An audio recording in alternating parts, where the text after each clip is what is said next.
ओम गणेशाय नमः। ओम नमः शिवाय। मैं निखिल ज्योतिष आचार्य आप सभी का मेरे चैनल पर पुनः स्वागत करता हूं। आशा करता हूं कि आप सभी स्वस्थ होंगे। महादेव की कृपा आप सभी पर सदैव बनी रहे। ये वीडियो मिथुन यानी कि जमिनाय के लिए बहुत विशेष है, क्योंकि वीडियो है आने वाले महीने यानी कि मई 2025 के मासिक राशिफल के बारे में। कैसा रहेगा आने वाला महीना मिथुन के लिए, जमिनाय के लिए। जो मेरा मासिक राशिफल होता है जीवन की प्रमुख और मुख्य चीज़ों पर आधारित होता है, जैसे कि सामान्य विश्लेषण, career, business, income, investment, love life, married life, students और सेहत। और इसके साथ ही वीडियो के अंत में कुछ विशेष उपाय भी बताता हूं, जिसके करने से महीने की सकारात्मकता में वृद्धि अवश्य होती है। यदि आपकी लग्न राशि या चंद्र राशि मिथुन है, दोनों ही गाइडेंस के लिए इस राशिफल को देख सकते हैं। जहां से आपको ज़्यादा सूट करता है, रिलेट करता है, वहां से इसको ऑब्जर्व कीजिए। व्यक्तिगत तौर पर मेरा मानना है लग्न राशि से देखेंगे तो अच्छा है। इनकेस नहीं पता आपको अपनी लग्न राशि, तो आप अपनी चंद्र राशि से भी इसको ऑब्जर्व कर सकते हैं। टेक्निकली अलग अलग राशिफल नहीं बन सकते, जहाँ से आपको रिलेट करता है वहाँ से देखिए। मेरा व्यक्तिगत मानना है, हमेशा मैं कहता हूँ कि लग्न राशि देखेंगे तो ज़्यादा अच्छा रहता है। शुरू करते हैं सामान्य विश्लेषण के साथ। शुरू करेंगे सामान्य विश्लेषण से। ये महीना विशेष है क्योंकि यहाँ पे बहुत बड़े बड़े गोचर हो रहे हैं, और एक गोचर तो बहुत ही विशेष है क्योंकि गुरु का जो गोचर होगा वो आपके लग्न में ही आकर बैठ जाएंगे। खैर, इन पर मैंने एक अलग से वीडियोस बना ही दी है, अगर आपने नहीं देखी अपने आपके लिए जो स्पेशल वीडियो बनी है मिथुन के लिए, तो जाकर देख सकते हैं। लेकिन संक्षिप्त से मैं इस महीने में भी चर्चा करूंगा। राहु और केतु का भी गोचर हो रहा है, तो ये भी बहुत विशेष है क्योंकि राहु भाग्य स्थान में जाएंगे, केतु तीसरे घर में आएंगे, बहुत विशेष है। सबसे पहले लग्न से ही शुरू करते हैं। क्या बृहस्पति के गोचर तक लग्न पर किसी का प्रभाव रहेगा? नहीं, लग्न पर किसी का भी इम्पैक्ट नहीं है, इसलिए लग्नेश की स्थिति पर जाते हैं। लग्नेश जो है आपके वो बुध हैं और 7 तारीख तक नीच की अवस्था में 10वें घर में रहेंगे। क्योंकि बहुत सारे ग्रहों के साथ घिरे हुए और बहुत लंबे टाइम से यहाँ पर हैं, तो थोड़ी सी कन्फ्यूजन, थोड़ा सा डबल माइंडेडनेस महीने के शुरुआती भाग में रहेगा। लेकिन जो पहला गोचर इस महीने का हो रहा है वो बुध का ही है। बहुत टाइम बाद राशि बदल रहे हैं और वो आपके 11वें घर में उच्च के सूर्य के साथ जाकर विराजमान हो जाएंगे 7 मई को। क्योंकि वो लग्नेश हैं और चतुर्थेश हैं, और उनका जो योग हो रहा है वो तीसरे घर के स्वामी के साथ हो रहा है, लाभ स्थान में। तो पहला तो व्यक्तिगत लाभ बहुत मिलेगा, पैसा बढ़ेगा। चौथे घर के स्वामी हैं, अपने से अष्टम में बैठे हैं, और चौथे से 12वें घर के स्वामी यानी कि सूर्य के साथ बैठे हैं। प्रॉपर्टी बेचने का बहुत अच्छा योग है, मतलब कि कोई बहुत अच्छे रेट पर आपकी प्रॉपर्टी बिक सकती है। और बुध आदित्य योग का लाभ स्थान में बनना यानी कि पैसे कमाने के परिपूर्ण और संपूर्ण आइडियाज़ भी आपको आएंगे। सूर्य उच्च के हैं, काम त्रिकोण के स्वामी हैं, ये काम त्रिकोण है, तो कोई बहुत बड़ी इच्छा इस महीने आपकी पूरी होती हुई दिख रही है। बहुत लंबे टाइम तक के बाद बुध का गोचर हो रहा है, तो जीवन में एक गति भी दिखेगी। हो सकता है पिछले 2-3 महीने फरवरी से मार्च से थोड़ा स्टैग्नेट जीवन हो गया, स्टैग्नेटेड हो गया हो, रुक गया हो, विचार रुक गए होंगे, थॉट प्रोसेस स्लो हो गया होगा। ये सारी चीज़ों में आपको बहुत बड़ा बदलाव देखने को मिलेगा, क्योंकि अब बुध पुनः गतिमान है और उच्च के सूर्य के साथ बुध आदित्य योग बनाकर 7 मई से 15 मई तक बैठेंगे। उसके बाद सूर्य का गोचर हो जाएगा। लेकिन उससे एक दिन पहले, 15 मई से एक दिन पहले गुरु का गोचर होगा, और गुरु आपके लग्नस्थ हो जाएंगे, यानी कि लग्न में आकर विराजमान हो जाएंगे। वैसे तो देखिए बाधकेश हैं आपके। मैंने जब वीडियोस बनाई थी तो कुछ लोगों ने बोला कि गुरु बाधकेश है तो उसका प्रभाव नहीं होगा। मैंने ऑलरेडी बताया था उसमें, नहीं वीडियो देखी होगी। बाधकेश है, पर इसका मतलब ये नहीं कि वो बाकी सारी चीज़ें भूल जाएंगे। वो गुरु हैं, 2 केंद्रों के स्वामी हैं, तो इसका मतलब ये नहीं कि वो केवल बाधकेश का ही काम करे। मैं हमेशा से समझाने की कोशिश करता हूँ, एक ग्रह कई पोर्टफोलियो, कई रोल संभालता है ज्योतिष में। तो क्योंकि वो गुरु हैं, लग्न में आना ही भाग्य की वृद्धि, मैं बना चुका हूँ वीडियो, इसलिए बहुत ज़्यादा डीप पे नहीं जाऊँगा। लग्न में आए तो भाग्य की वृद्धि, धन की वृद्धि, एक प्रकार से आपके सप्तमेश हैं, आपके दशमेश हैं। करियर में वृद्धि, अपने सप्तम भाव को देखेंगे तो प्रमोशन, रिकॉग्निशन के बहुत अच्छे योग यहाँ पर आपके लिए बन रहे हैं। तो एक प्रकार से देवगुरु बृहस्पति का सप्तम को देखना, लग्न में आना, आपके पंचम नवम भाव पर उनका प्रभाव भाग्य की वृद्धि भी दिखाता है, और एक प्रकार से आपकी रिस्पॉन्सिबिलिटीज़ को भी पूरा करता हुआ दिखाता है। तो बहुत अच्छा है। धर्म के प्रति आसक्ति, धर्म के प्रति रुचि बहुत आपकी बढ़ने वाली है। इसके बाद सूर्य का गोचर होगा और सूर्य आपके 12वें घर में जाकर बैठ जाएंगे। 12वें घर के सूर्य बहुत अच्छा रिजल्ट नहीं देते। तीसरे घर के स्वामी हैं, विदेश यात्रा, कुछ छोटी मोटी यात्रा, धार्मिक यात्राओं के योग बन जाते हैं। यहाँ से एक अच्छी चीज़ है कि छठे घर को देखते हैं तो लीगल कार्यों के लिए अच्छा होता है, लेकिन कुछ सरकारी कार्य अटक भी सकते हैं, सरकारी बाधाएं भी आ सकती हैं, और सेहत पर भी इसका एक नेगेटिव इम्पैक्ट हो सकता है। इसके बाद गोचर होगा राहु और केतु का, और राहु केतु नवम और तीसरे घर में आ जाएंगे। राहु नवम में तो केतु तीसरे में, उल्टे चलते हैं दोनों। ये 18 मई को होगा। राहु का नवम भाव में आना बहुत अच्छा होता है। ये बहुत बड़ा टॉपिक है, तो मासिक राशिफल के बाद राहु केतु की ही वीडियोज़ आएंगी। बहुत विशेष है राहु का नवम भाव में आना। भाग्य की वृद्धि, भाग्य की ग्रोथ, भाग्य में अचानक से एक नए मौके भाग्य के द्वारा खुलना, और अनकन्वेंशनल सोच। राहु और गुरु का प्रभाव लग्न पर होगा, यानी कि जीवन की वृद्धि, बहुत नई अपॉर्चुनिटीज आने वाली है। और तीसरे घर के केतु तो मंगल की तरह प्रभाव देते हैं, कुछ सीखने के लिए, बल पराक्रम शौर्य, हर प्रकार से तीसरे घर के केतु बहुत श्रेष्ठ है। तो इसका भी आपको बहुत ज़्यादा लाभ प्राप्त होने वाला है। जैसा मैंने कहा बहुत बड़ा टॉपिक है, तो यहाँ पे बहुत ज़्यादा डीप में नहीं जाएंगे। राहु क्योंकि पंचम को भी देख रहे हैं, तो स्टूडेंट्स जो विदेश जाने का प्रयत्न कर रहे थे उनके लिए भी लाभकारी होगा। इसके बाद एक गोचर और होगा, वो होगा बुध का। वैसे तो 2 है, लेकिन 23 तारीख को बुध जो आपके लग्नेश हैं वो 12वें घर में आ जाएंगे। अब इसके बाद ना सेहत का और खर्चों का ध्यान देना है। सेहत भी तंग करेगी, खर्चे भी 23 तारीख के बाद आपको बहुत तंग करेंगे, पर पुनः लीगल कार्यों के लिए बहुत अच्छा है। शुक्र का गोचर भी होगा, लेकिन वो 31 मई को होगा, तो कुछ ज़्यादा बचेगा नहीं उनका प्रभाव डालने के लिए, तो उसको हम अगले महीने में सम्मिलित करेंगे। कुछ विशेष प्रेडिक्शंस मेरी तरफ से। ये महीना आत्मीय तौर पर, भौतिक तौर पर बदलाव लाने का है। कुछ चीज़ों का अंत है, तो एक नई चीज़ का या कुछ नए कालचक्र का आरंभ है। इच्छाएं पूरी होंगी। एक चीज़ का बहुत ध्यान रखिएगा, बहुत ज़्यादा आपका ना कुछ लोग नाम खराब करने का प्रयास करेंगे, personal as well as professional life में बहुत केयरफुल रहेगा। अपने आप को एक्सपेंड कीजिए, मल्टीटास्किंग सीखिए, करिए, पैसा आएगा, लेकिन आपका टाइम मैनेजमेंट ना कर पाना वही इस महीने आपको पीछे रोक सकता है। अगर आपने टाइम मैनेजमेंट, वर्क मैनेजमेंट किया, आपको कोई भी आगे बढ़ने से रोक नहीं सकता। टॉलरेंस पावर अपनी थोड़ी बढ़ाइए, स्टेबिलिटी लाइए, अपने दुश्मनों को पहचानिए, बाहरी एवं आंतरिक शत्रुओं को, और किसी व्यक्ति से गाइडेंस लीजिए। इस समय ऐसा लग रहा है कि आपको किसी व्यक्ति से गाइडेंस की आवश्यकता बहुत है। आपका कोई बड़ा है, कोई दोस्त है, कोई गुरुतुल्य व्यक्ति है जीवन में, और क्योंकि खुद गुरु ही लग्न में आ रहे हैं, तो दिख रहा है कि आपको कोई बहुत बड़ी गाइडेंस इस महीने प्राप्त हो सकती है। महीना अच्छा है, जो भी मैंने कहा ध्यान रखने वाली चीज़ें उन पर ध्यान रखिएगा। चलते हैं करियर की तरफ। जहाँ तक करियर की बात है, एक प्रकार से ये जो महीना है ये बदलाव लाने वाला है, क्योंकि यहाँ पर जो आपके करियर के भाव के स्वामी यानी कि 10वें घर के स्वामी, वही लग्न में आकर विराजमान होने वाले हैं।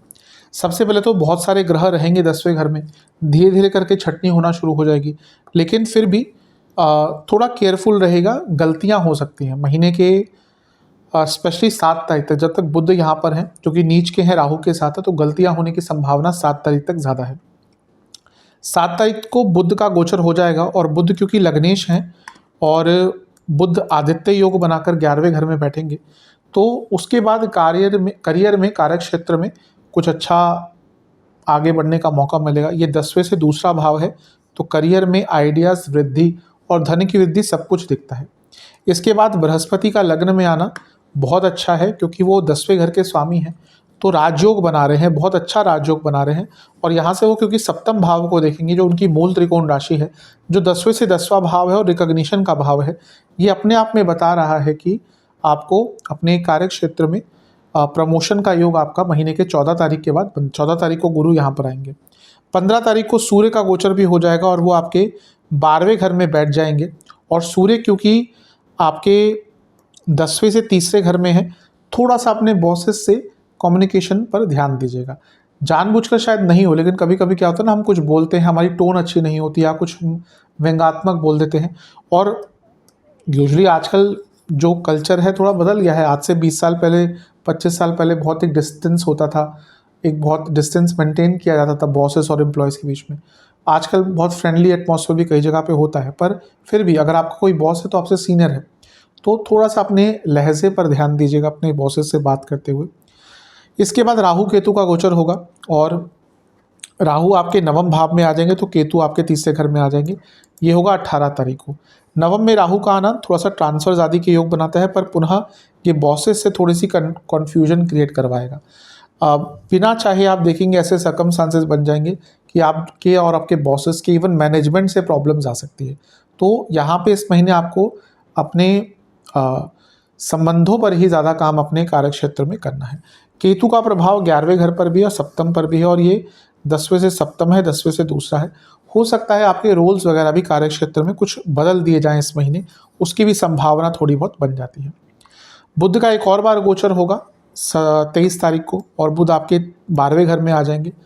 यहाँ पे भी अगर आप विदेश में जॉब ढूंढ रहे हैं, क्योंकि लग्नेश है, अगर आप विदेश में जॉब ढूंढ रहे हैं तो 23 तारीख के बाद उसका योग बहुत अच्छा बन जाता है।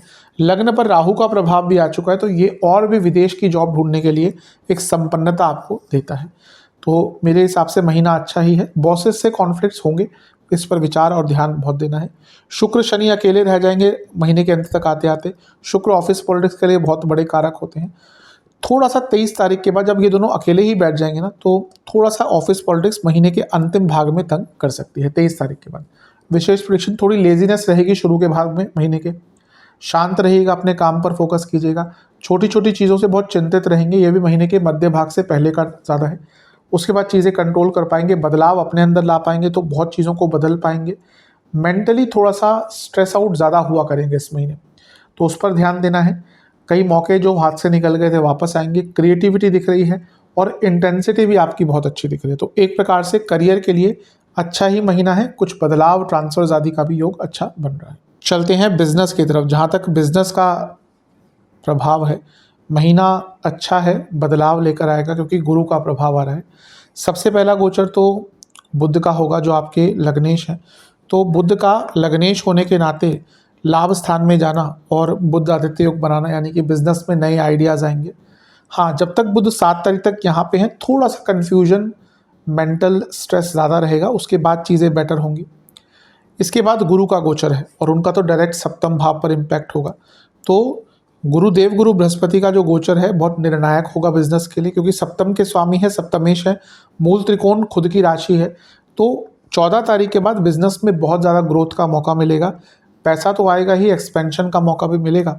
और एक प्रकार से सूर्य का गोचर भी हो रहा है और सूर्य 12वें घर में आ रहे हैं, और सूर्य ये होगा 15 तारीख को। सूर्य क्योंकि आपके सप्तम से छठे में है, यहाँ पे ना थोड़ी सी लीगल कॉम्प्लिकेशन, सरकारी बाधाएं आपको तंग कर सकती है।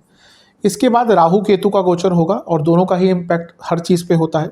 राहु जहाँ आपके नवम भाव में, वहीं केतु आपके तीसरे घर में। ये होगा दोनों का 18 मई को। राहु सप्तम से तीसरे में है, तो आप देखेंगे आपके ना कई कार्यों के जो रुके हुए जो आपके कार्य हैं उनके या उनको पूर्ण करने के लिए आपको नए तरीके, नए तौर तरीके प्राप्त होंगे। वहीं केतु का तो डायरेक्ट इम्पैक्ट सप्तम पर है गुरु के साथ। अगर आप अपने बिजनेस में कुछ स्ट्रक्चरल चेंजेस लाना चाहते थे, उसके लिए बहुत अच्छा मौका यहाँ पर मिलता है। शनि का भी प्रभाव है मिलकर सप्तम भाव पर, तो स्ट्रक्चरल चेंजेस के लिए, मैन्युफैक्चरिंग आपकी कोई यूनिट है उसमें कुछ बदलाव के लिए, कोई मशीनरी लेने के लिए बहुत अच्छा महीना है। तो शुरुआती भाग को अगर छोड़ दें हम महीने के, तो ये पूरा ही महीना बिजनेस के संदर्भ में बहुत अच्छा है। सप्तम से अष्टम में एक नीच का ग्रह है, यानी कि मंगल।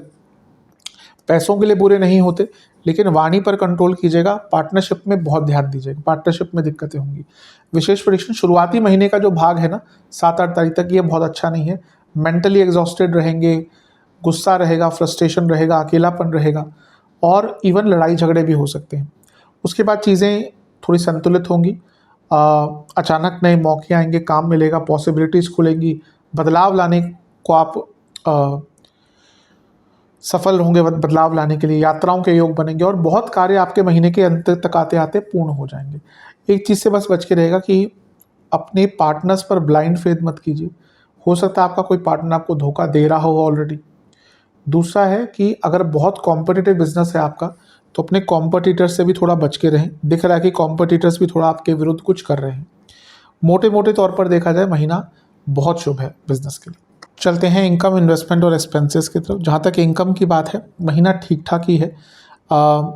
गुरु ही लग्न में आ रहे हैं 14 तारीख को, तो वो धन के कारक हैं, भाग्य के कारक हैं।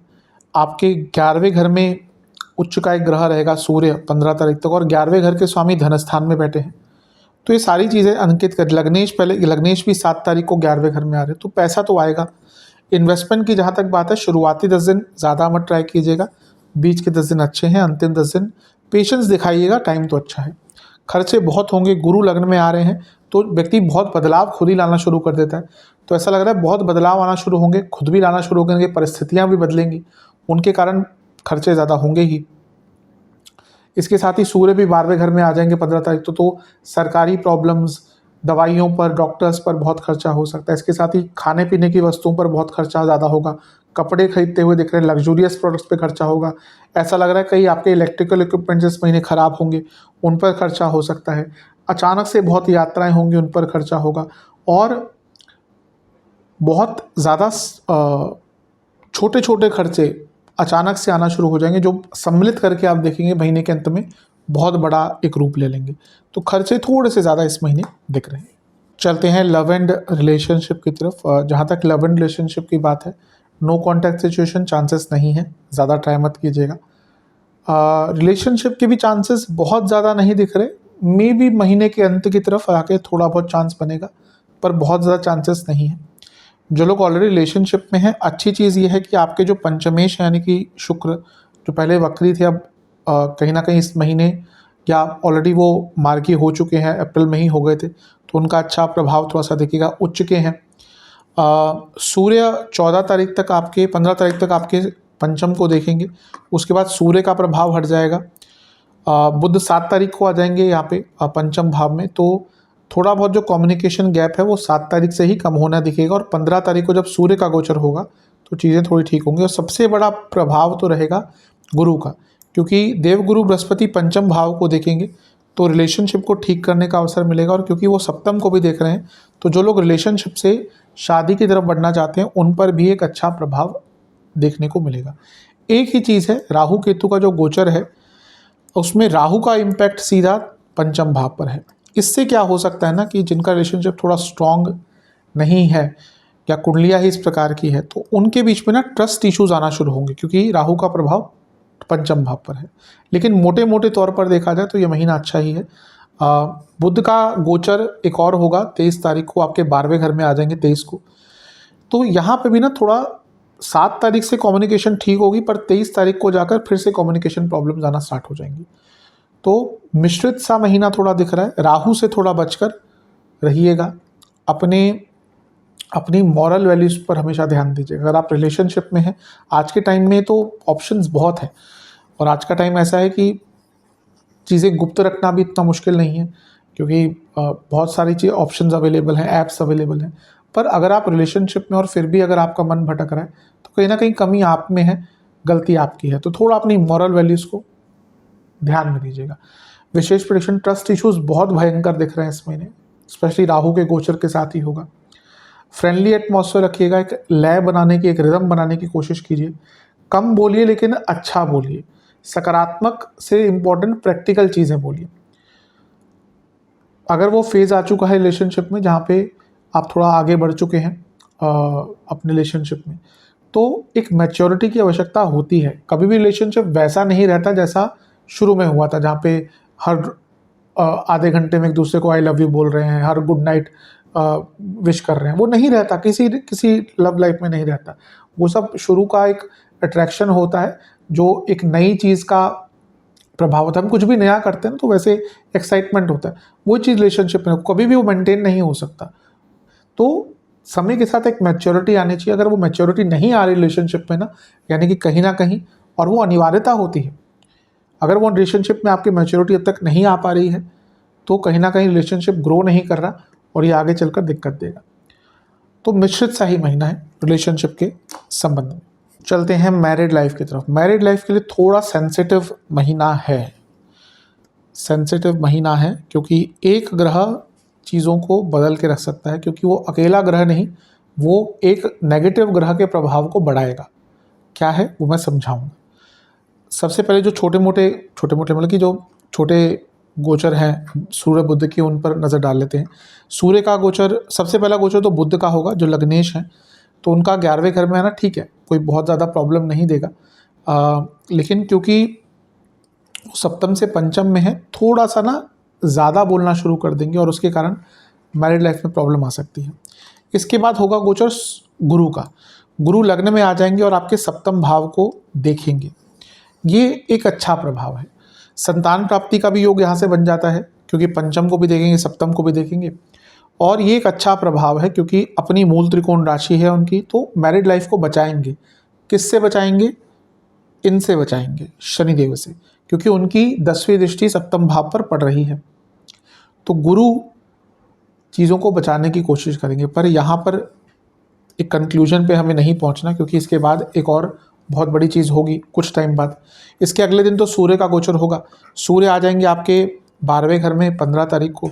ठीक है, थोड़े ईगो क्लैशेस वगैरह रहेंगे, सप्तम से छठे भाव में, पर लेकिन किंतु परंतु केतु का जो गोचर हो रहा है 18 तारीख को, ये प्रॉब्लम्स लाएगा। क्योंकि शनि और केतु दोनों मिल जब मिलकर सप्तम भाव को देखेंगे ना, तो एक गुरुदेव कितना ही बचा लेंगे। ऊपर से मंगल दोष भी चल रहा है, दूसरे घर का मंगल दोष होता है। खैर वो तो टेम्पररी है, जून में हट जाएंगे। लेकिन मैरिड लाइफ में प्रॉब्लम्स बरकरार रहेंगी, जो बढ़ रही है ना शनिदेव के कारण, केतु उसको आके एम्पलीफाई कर देंगे। तो मैरिड लाइफ में प्रॉब्लम्स रहेंगी, काफ़ी प्रॉब्लम्स रहेंगी। अब ये सब पर ऐसा नहीं कि सबकी प्रॉब्लम बहुत बढ़ जाएगी। जिनकी कुंडली ठीक ठाक है उनको थोड़े कम्युनिकेशन गैप, थोड़ी लड़ाई झगड़े होंगे। कुंडली बहुत ख़राब है, मिली नहीं हुई, ऑलरेडी प्रॉब्लम चल रही है, उनके लिए तो बहुत ज़्यादा नेगेटिव ये हो सकता है। ऑलरेडी कई लोगों ने शनि के प्रभाव को महसूस किया होगा। जितना मैंने देखा है कि मैरिड लाइफ में रिसेंटली मिथुन के, मीन के बहुत प्रॉब्लम्स आ रही हैं। तो वो चीज़ें अब और एक्सपैंड होंगी, क्योंकि केतु का प्रभाव बहुत खतरनाक होता है मैरिड लाइफ के लिए, क्योंकि ये सेपरेटर है। तो यहाँ पे केवल शनि का प्रभाव नहीं, यहाँ पे केतु का प्रभाव भी आ गया। और जो कारक हैं शुक्र, वो भी शनि के साथ ही बैठे हुए हैं। तो मैरिड लाइफ पर तो नेगेटिव इम्पैक्ट रहेगा। विशेष प्रेडिक्शन, अच्छा माहौल बनाने की कोशिश कीजिए, और एक प्रकार से ये मान के चले कि बुरा समय है तो हमें इससे निकलना है। बुरा समय आ गया और लड़ाई झगड़े, स्ट्रेस आउट हो गए तो कोई फ़ायदा नहीं। हर मैरिड लाइफ में अप्स एंड डाउन आते हैं। आप किसी ऐसे कपल से भी पूछ लीजिए जिन्होंने 40 साल एक साथ बिताए हैं, या किसी ऐसे कपल से भी पूछ लीजिए जिसने 10 साल बिताए हैं, दोनों ही बोलेंगे लड़ाई झगड़े बहुत हुए हैं। तो लड़ाई झगड़े तो होते ही हैं। कितना आप उस चीज़ को आगे लेकर जा सकते हैं, कितना आप उस चीज़ को कंट्रोल कर सकते हैं, वो डिपेंड करेगा। वो बताएगा कि आपका मैरिड लाइफ का स्ट्रक्चर कितना स्ट्रॉन्ग है। ज़्यादा सोचें ना, बातों को पूर्ण करें। कोई व्यंग्यात्मक तौर पर, कोई मुहावरों में बात ना करें, ताने ना मारें। सेटराइल जो सटायर होता है, सरकास्टिक कमेंट्स होते हैं, बिल्कुल मत बोलिएगा इस महीने। कॉन्फ्लिक्ट्स जितना अवॉइड होंगे, कॉन्फ्लिक्ट्स तो होंगे, हो ही नहीं सकता कॉन्फ्लिक्ट ना हो, लेकिन कोशिश कीजिएगा कि जितना हो सके अवॉइड हो। और अगर स्टार्ट हो गया है तो उसको जितना जल्दी हो सके समापन कीजिए। कभी कभी होता है कि सामने वाला पार्टनर बोल रहा है, आप भी कितना चुप रहेंगे। आप भी एक दो चीज़ बोलते हैं, वो तो तैयार होते हैं कि कुछ आपने कुछ बोला तो एकदम वो आक्रमण करने के लिए तैयार होते हैं। तो होता है कि कितना, अभी जो दोनों साथ में रह रहे हैं 24 घंटे या जितना भी टाइम हो, कितना एक दूसरे को बर्दाश्त करेंगे। पर कोशिश ये होनी चाहिए कि अवॉइड करें, इग्नोर करें उस टाइम पे। और अगर होता भी आर्गुमेंट तो उसको बहुत बड़ा ना होने दें। बहुत इजी महीना तो नहीं है, और ये लॉन्ग टर्म तक है, क्योंकि ये दोनों ग्रह कोई 1 महीने 1.5 महीने वाले नहीं है। चलते हैं स्टूडेंट्स की तरफ। सबसे पहले एग्जाम से शुरू करेंगे। शुरुआती 10 दिन बहुत अच्छे नहीं हैं, बीच के 10 दिन बहुत शुभ है, अंतिम 10 दिन तो बहुत अच्छे हैं। तो शुरुआती 10 दिन में थोड़ा सा केयरफुल रहेगा। ओवरऑल बात करें, देखिए सबसे पहले तो बुध 7 तारीख को नीच की अवस्था से निकल जाएंगे और उच्च के सूर्य के साथ बुध आदित्य योग बनाएंगे। और पंचम को देखें तो पंचम भी स्टूडेंट्स का, बुध स्टूडेंट्स के कारक, तो 7 तारीख के बाद से ही बहुत सकारात्मकता आनी शुरू हो जाएगी। इसके बाद अगर देखें तो सूर्य का गोचर होगा, पहले बृहस्पति का होगा 14 तारीख को। तो बृहस्पति आपके लग्न में आकर बैठ जाएंगे और यहाँ से वो आपके पंचम को देखेंगे। तो ये स्टूडेंट्स के लिए अच्छा ही है, बहुत शुभ है। सूर्य का गोचर भी होगा और सूर्य आपके 12वें घर में आ जाएंगे 15 तारीख को और आपके छठे भाव को देखेंगे। ये कॉम्पिटिटिव एग्जाम्स के लिए बहुत अच्छा है। तो यहाँ से भी परिपूर्णता आ रही है। और इसके बाद राहु केतु का गोचर होगा, तो राहु का नवम पर प्रभाव और बृहस्पति का भी नवम पर प्रभाव, ये स्टूडेंट्स के लिए बहुत नए मौके लेकर आएंगे। और एक प्रकार से जो विदेश जाना चाहते हैं, क्योंकि राहु का प्रभाव आ गया, तो जो स्टूडेंट्स विदेश जाना चाहते हैं उनको बहुत लाभ प्राप्त होने वाला है। तो ये राहु केतु का गोचर बहुत शुभता प्रदान आपको करेगा। इसका अवश्य लाभ उठाइएगा, जितना लाभ हो सकता है इसका। स्पेशली राहु केतु में राहु का ही प्रभाव ज़्यादा अच्छा था। हाँ, एक है कि राहु का प्रभाव आ गया ना, तो क्योंकि यंग होते हैं सारे बच्चे, तो कभी कभी बहुत ज़्यादा ओवर एक्साइटमेंट, अनप्रैक्टिकल और ध्यान भी भटक सकता है। बस उस पर कंट्रोल कर लीजिएगा, अदरवाइज अच्छा है। बुध का गोचर एक और होगा, हाँ 23 तारीख को बुध का गोचर, ये थोड़ा ध्यान भटका सकता है क्योंकि बुध कारक है स्टडीज़ के स्टूडेंट्स के, तो उनका 12वें घर में जाना ध्यान भटकाता है, तो उस पर थोड़ा सा कंट्रोल कर लीजिएगा। अदरवाइज देखा जाए मोटे मोटे तौर पर ये महीना अच्छा ही है स्टूडेंट्स के लिए। विशेष प्रेडिक्शन, अपना पार्टिसिपेशन, अपना टाइम अपने स्टडीज़ में ज़्यादा दीजिए, ज़्यादा उड़िए मत हवा में, ओवर एक्साइटमेंट नहीं, अनप्रैक्टिकल नहीं, चीज़ों को कंट्रोल करिए, मैच्योरिटी लाइए अपने अंदर। ऐसा दिख रहा है इस महीने कोई बहुत अच्छा मौका या कोई बहुत अच्छी न्यूज़ आपके लिए आ सकती है। सेहत की तरफ चलते हैं। जहाँ तक सेहत की बात है, इस महीने इंडाइजेशन, पेट के रोग, पैरों के रोग, हड्डियों के रोग, स्किन डिसऑर्डर, ईएनटी की प्रॉब्लम, फूड इन्फेक्शंस और डेंटल प्रॉब्लम ये ज़्यादा रहेंगी। शुरुआती 10 दिन वाटर रिटेंशन, चेस्ट की प्रॉब्लम, आँखों की प्रॉब्लम, एंग्जाइटी। बीच के 10 दिन फिर से एंग्जाइटी दिख रही है, बहुत ज़्यादा एंग्जाइटी दिख रही है, बल्कि नसों की प्रॉब्लम, बॉडी में पित्त प्रधानता रहेगी, एसिडिटी बढ़ेगी, मेटाबॉलिक डिसऑर्डर्स और हार्मोनल प्रॉब्लम्स आ सकती हैं। थायराइड है तो दिक्कत बढ़ेगी। अंतिम जो 10 दिन है इसमें फिर से चेस्ट की प्रॉब्लम, नसों की प्रॉब्लम, लाइफस्टाइल डिसऑर्डर्स और फिर से नेत्र विकार दिख रहे हैं, यानी कि आँखों की प्रॉब्लम दिख रही है। उपाय की तरफ चलते हैं। जहाँ तक उपाय की बात है, 3 उपाय करने हैं, सरल उपाय। पहला उपाय, आपको गणेश जी को मिश्री, 3 प्रकार के फल और मीठा पान, इसका भोग लगाना है। 2 घी के दिए अर्पण करके गणेश चालीसा का 4 बार पाठ करना है। दूसरा उपाय, शिव मंदिर जाकर महादेव का पंचामृत से अभिषेक करके, फिर गंगा जल से अभिषेक करके, पीले पुष्प की माला अर्पण करके, बेलपत्र अर्पण करके खीर का भोग लगाइएगा और वहीं पर बैठकर ओम रुद्राय नमः मंत्र का 108 बार जाप कीजिएगा और पशु की सेवा कीजिएगा, किसी भी प्रकार से पशु सेवा कीजिएगा। ये उपाय कर लेंगे, अवश्य महीना आपका अच्छा जाएगा। आशा करता हूँ वीडियो काम आएगी। चैनल पे नए हैं सब्सक्राइब कीजिए, वीडियो को लाइक कीजिए। मिलता हूँ अगली वीडियो में, तब तक के लिए ओम नमः शिवाय।